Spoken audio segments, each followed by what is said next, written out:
Every single day, India burns millions of liters of fuel to keep its economy moving. The supply chain feeding this demand stretches across volatile oceans. Currently, nearly 89% of the crude oil India consumes is imported. The cost of purchasing that oil drains hundreds of thousands of crores of rupees from the domestic economy every year. When global conflicts erupt or shipping routes are disrupted, the price at the pump reacts almost instantly. True national security requires energy independence. A domestic alternative to imported crude is an economic necessity. On June 5, 2026, the official launch of E85 Petrol in New Delhi added India to a short list of major economies, like the US and Brazil, running vehicles on high-ethanol blends. This diagram shows the fuel's exact composition: 85% plant-based ethanol, blended with 15% traditional petrol to aid cold weather engine starting. The resulting chemical blend carries an octane rating that surpasses 104. For comparison, regular petrol hovers between 87 and 95. E85 shifts the chemical baseline of what Indian vehicles burn. It replaces traditional fossil-based petrol with a high-octane, plant-derived alternative.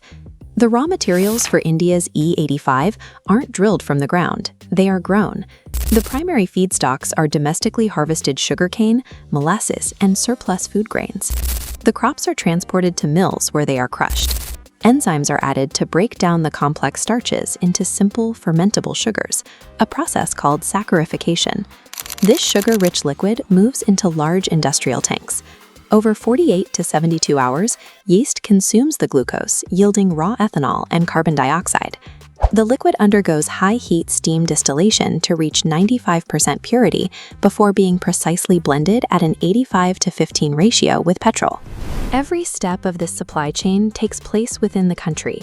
It redirects capital from foreign oil markets to rural communities, recognizing farmers as Urya-datas, energy providers for the nation. On the environmental front, life cycle greenhouse gas emissions drop by up to 61% when compared to standard petrol. In dense urban areas, the change is immediate.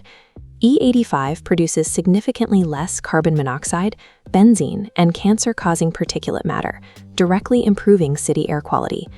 Mechanically, the high octane rating improves engine knock resistance. In performance-tuned engines, this allows for more aggressive timing and tangible horsepower gains. At the pump, it costs less. Because ethanol is produced locally, E85 launched roughly 20 rupees cheaper per liter than traditional petrol. To use it, automakers produce flex fuel vehicles, or FFVs.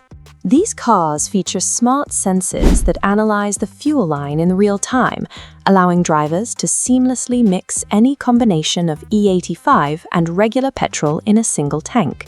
Reduced carbon emissions, cleaner urban air, and lower fuel costs are addressed simultaneously. This diagram shows the fuel's primary limitation. Ethanol contains less energy per liter than petrol. An engine must burn more of it to travel the same distance, resulting in a 20 to 30% drop in vehicle mileage. The high alcohol content can make engines difficult to start in cold weather. Furthermore, ethanol naturally absorbs water from the atmosphere, increasing the risk of fuel contamination. Standard legacy vehicles cannot use it. High concentrations of ethanol will corrode conventional rubber seals, gaskets, and standard fuel pumps.